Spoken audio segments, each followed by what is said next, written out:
الحمد لله رب العالمين والصلاة والسلام على سيدنا محمد وعلى آله وأصحابه أجمعین اما بعد۔ محترم ناظرین کرام، آپ دیکھ رہے ہیں ترجمان الکتاب یوٹیوب چینل، اور آج ہم فضائل اعمال کے حصہ فضائل قرآن کے 3 نہایت اہم احادیث پڑھنے جا رہے ہیں۔ نمبر 1، سب سے بہترین انسان کون؟ نمبر 2، تلاوت قرآن کی برکت اور کلام اللہ کی فضیلت۔ نمبر 3، قرآن پڑھنے پر کتنا عظیم اجر ملتا ہے۔ یہ احادیث انسان کی زندگی بدلنے کی طاقت رکھتی ہے۔ براہ کرم ویڈیو آخر تک دیکھیے گا تاکہ کوئی بات رہ نہ جائے۔ اب ہم کتاب سے پڑھنا شروع کرتے ہیں۔ حضرت عثمان رضی اللہ عنہ سے حضور اقدس صلی اللہ علیہ وسلم کا یہ ارشاد منقول ہے کہ تم میں سب سے بہتر وہ شخص ہے جو قرآن شریف کو سیکھے اور سکھائے۔ حضرت عثمان رضی اللہ عنہ سے حضور اقدس صلی اللہ علیہ وسلم کا یہ ارشاد منقول ہے کہ تم میں سب سے بہتر وہ شخص ہے جو قرآن شریف کو سیکھے اور سکھائے۔ اکثر کتب میں یہ روایت واو کے ساتھ ہے جس کا ترجمہ لکھا گیا۔ اس صورت میں فضیلت اس شخص کے لیے ہے جو کلام پاک سیکھے اور اس کے بعد دوسروں کو سکھائے، لیکن بعض کتب میں یہ روایت آو کے ساتھ وارد ہوئی ہے۔ اس صورت میں بہتری اور فضیلت عام ہوگی کہ خود سیکھے یا دوسروں کو سکھائے، دونوں کے لیے مستقل خیر و بہتری ہے۔ کلام پاک چونکہ اصلی دین ہے، اس کی بقا و اشاعت پر ہی دین کا مدار ہے، اس لیے اس کے سیکھنے اور سکھانے کا افضل ہونا ظاہر ہے، کسی توضیح کا محتاج نہیں۔ البتہ اس کی انواع مختلف ہے۔ کمال اس کا یہ ہے کہ مطالب و مقاصد سمیت سیکھے، اور ادنا درجہ اس کا یہ ہے کہ فقط الفاظ سیکھے۔ نبی کریم صلی اللہ علیہ وسلم کا دوسرا ارشاد حدیثی مذکور کی تائید کرتا ہے جو سعید بن سلیم رحمۃ اللہ علیہ سے مرسلاً منقول ہے کہ جو شخص قرآن شریف کو حاصل کر لے اور پھر کسی دوسرے شخص کو جو کوئی اور چیز عطا کیا گیا ہو اپنے سے افضل سمجھے تو اس نے حق تعالی شانہ کے اس انعام کی جو اپنے کلام پاک کی وجہ سے اس پر فرمائے ہے تحقیر کی ہے، اور کلی ہوئی بات ہے کہ جب کلام الہی سب کلاموں سے افضل ہے جیسا کہ مستقل احادیث میں آنے والا ہے، تو اس کا پڑھنا پڑھانا یقیناً سب چیزوں سے افضل ہونا ہی چاہیے۔ ایک دوسری حدیث میں ملا علی قاری رحمۃ اللہ علیہ نے نقل کیا ہے کہ جس شخص نے کلام پاک کو حاصل کر لیا اس نے علوم نبوت کو اپنی پیشانی میں جمع کر لیا۔ سہل تستری رحمۃ اللہ علیہ فرماتے ہیں کہ حق تعالی شانہ سے محبت کی علامت یہ ہے کہ اس کے کلام پاک کی محبت قلب میں ہو۔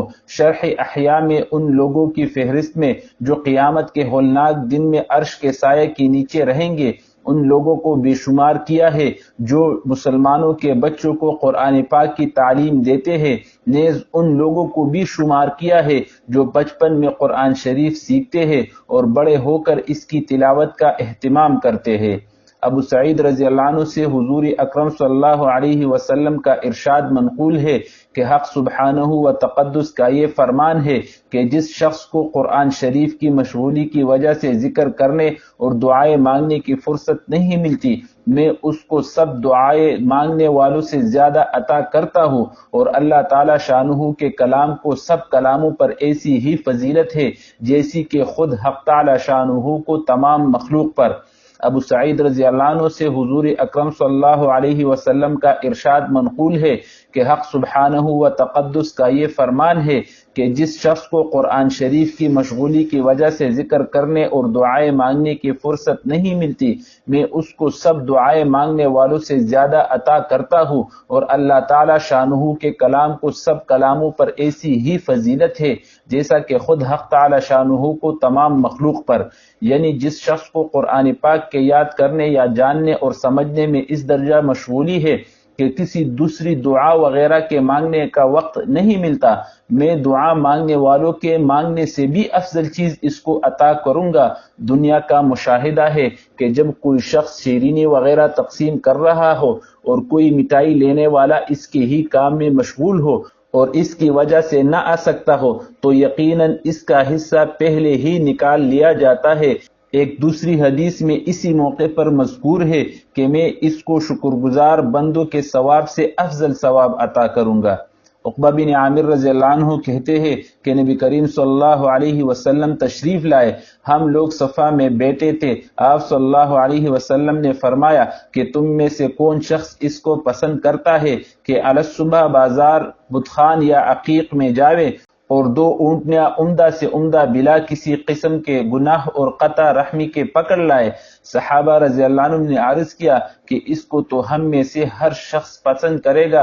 حضور صلی اللہ علیہ وسلم نے فرمایا کہ مسجد میں جا کر 2 آیتوں کا پڑھنا یا پڑھا دینا 2 اونٹنیوں سے اور 3 آیات کا 3 اونٹنیوں سے، اسی طرح 4 کا 4 سے افضل ہے اور ان کے برابر اونٹوں سے افضل ہے۔ عقبہ بن عامر رضی اللہ عنہ کہتے ہیں کہ نبی کریم صلی اللہ علیہ وسلم تشریف لائے، ہم لوگ صفا میں بیٹھے تھے، آپ صلی اللہ علیہ وسلم نے فرمایا کہ تم میں سے کون شخص اس کو پسند کرتا ہے کہ علی صبح بازار بتخان یا عقیق میں جاوے اور 2 اونٹنیاں عمدہ سے عمدہ بلا کسی قسم کے گناہ اور قطع رحمی کے پکڑ لائے۔ صحابہ رضی اللہ عنہم نے عرض کیا کہ اس کو تو ہم میں سے ہر شخص پسند کرے گا۔ حضور صلی اللہ علیہ وسلم نے فرمایا کہ مسجد میں جا کر 2 آیتوں کا پڑھنا یا پڑھا دینا 2 اونٹنیوں سے اور 3 آیات کا 3 اونٹنیوں سے، اسی طرح 4 کا 4 سے افضل ہے اور ان کے برابر اونٹوں سے افضل ہے۔ صفا مسجد نبوی میں ایک خاص معین چبوترا کا نام ہے جو فقراء مہاجرین کی نشست گاہ تھی۔ اصحاب صفا کی تعداد مختلف اوقات میں کم و بیش ہوتی رہتی تھی۔ علامہ سیوطی رحمۃ اللہ علیہ نے 101 نام گنوائے ہیں اور مستقل رسالہ ان کے اسماء گرامی میں تصنیف کیا ہے۔ بطحان اور عقیق مدینہ طیبہ کے پاس 2 جگہ ہے جہاں اونٹوں کا بازار لگتا تھا۔ عرب کے نزدیک اونٹ نہایت پسندیدہ چیز تھی، بالخصوص وہ اونٹنی جس کا کوہان فربا ہو۔ بغیر گناہ کا مطلب یہ ہے کہ بے محنت چیز اکثر یا چین کر کسی سے لی جاتی ہے، یا یہ کہ میراث وغیرہ میں کسی رشتہ دار کے مال پر قبضہ کر لے یا کسی کا مال چرا لے۔ اس لیے حضور اکرم صلی اللہ علیہ وسلم نے ان سب کی نفی فرما دی کہ بالکل بلا مشقت اور بدون کسی گناہ کے حاصل کر لینا جس قدر پسندیدہ ہے اس سے زیادہ بہتر و افضل ہے۔ چند آیات کا حاصل کر لینا اور یہ یقینی امر ہے کہ 1-2 اونٹ درکنار ہفت اقلیم کی سلطنت بھی اگر کسی کو مل جاوے تو کیا آج نہیں تو کل موت اس سے جبرن جدا کر دے گی، لیکن 1 آیت کا اجر ہمیشہ کے لیے ساتھ رہنے والی چیز ہے۔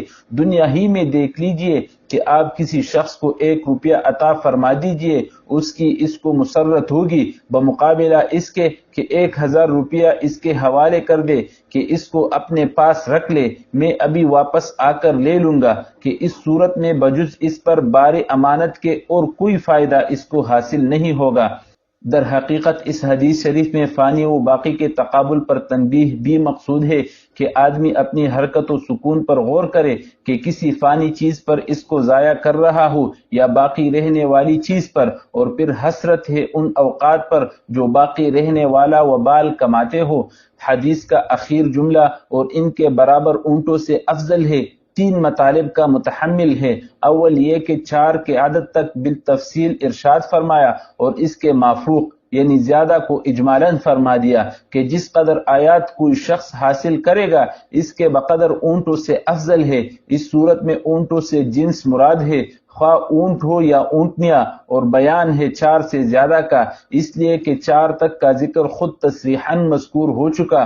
دوسرا مطلب یہ ہے کہ انہی اعداد کا ذکر ہے جو پہلے مذکور ہو چکے، اور مطلب یہ ہے کہ رغبات مختلف ہوا کرتی ہے، کسی کو اونٹنی پسند ہے تو کوئی اونٹ کا گرویدہ ہے، اس لیے حضور صلی اللہ علیہ وسلم نے اس لفظ سے یہ ارشاد فرمایا کہ ہر آیت 1 اونٹنی سے بھی افضل ہے، اور اگر کوئی شخص اونٹ سے محبت رکھتا ہو تو 1 آیت 1 اونٹ سے بھی افضل ہے۔ تیسرا مطلب یہ ہے کہ یہ بیان انہی اعداد کا ہے جو پہلے ذکر کیے گئے، 4 سے زائد کا نہیں ہے، مگر دوسرے مطلب میں جو تقریر گزری کہ ایک اونٹنی یا ایک اونٹ سے افضل ہے، یہ نہیں بلکہ مجموعہ مراد ہے کہ ایک آیت ایک اونٹ اور ایک اونٹنی دونوں کے مجموعہ سے افضل ہے۔ اسی طرح ہر آیت اپنے موافق عدد اونٹنی اور اونٹ دونوں کے مجموعے سے افضل ہے، تو گویا فی آیت کا مقابلہ ایک جوڑا سے ہوا۔ میرے والد صاحب نور اللہ مرقدہ نے اسی مطلب کو پسند فرمایا ہے کہ اس میں فضیلت کی زیادتی ہے، اگرچہ یہ مراد نہیں کہ ایک آیت کا اجر ایک اونٹ یا دو اونٹ کا مقابلہ کر سکتا ہے، یہ صرف تنبیہ اور تمثیل ہے۔ میں پہلے لکھ چکا ہوں کہ ایک آیت جس کا ثواب دائمی اور ہمیشہ رہنے والا ہے، ہفت اقلیم کی بادشاہت سے جو فنا ہو جانے والی ہے، افضل اور بہتر ہے۔ ملا علی قاری رحمۃ اللہ علیہ نے لکھا ہے کہ ایک بزرگ کے بعض تجارت پیشہ احباب نے ان سے درخواست کی کہ جہاز سے اترنے کے وقت حضرت جدہ تشریف فرما ہو تاکہ جناب کی برکت سے ہمارے مال میں نفع ہو، اور مقصود یہ تھا کہ تجارت کے منافع سے حضرت کے بعض خدام کو کچھ نفع حاصل ہو۔ اول تو حضرت نے عذر فرمایا، مگر جب انہوں نے اصرار کیا تو حضرت نے دریافت فرمایا کہ تمہیں زائد سے زائد جو نفع مالی تجارت میں ہوتا ہے وہ کیا مقدار ہے؟ انہوں نے عرض کیا کہ مختلف ہوتا ہے، زائد سے زائد ایک کے دو ہو جاتے ہیں۔ حضرت نے فرمایا کہ اس قلیل نفع کے لیے اس قدر مشقت اٹھاتے ہو، اتنی سی بات کے لیے ہم حرم محترم کی نماز کیسے چھوڑ دیں جہاں ایک کے لاکھ ملتے ہیں؟ در حقیقت مسلمانوں کے غور کرنے کی جگہ ہے کہ وہ ذرا سی دنیاوی متاع کی خاطر کس قدر دینی منافع کو قربان کر دیتے ہیں۔ الحمدللہ، آج ہم نے قرآن کے فضائل پر 3 عظیم احادیث پڑھی۔ افضل انسان، تلاوت کی برکت اور قرآن پڑھنے پر بے شمار اجر۔ اے اللہ، ہمیں قرآن کا سچا عشق عطا فرما، ہمیں قرآن پڑھنے، سمجھنے، یاد رکھنے اور اس پر عمل کرنے کی توفیق عطا فرما، ہمارے گھروں میں قرآن کی برکتیں نازل فرما، آمین یا رب العالمین۔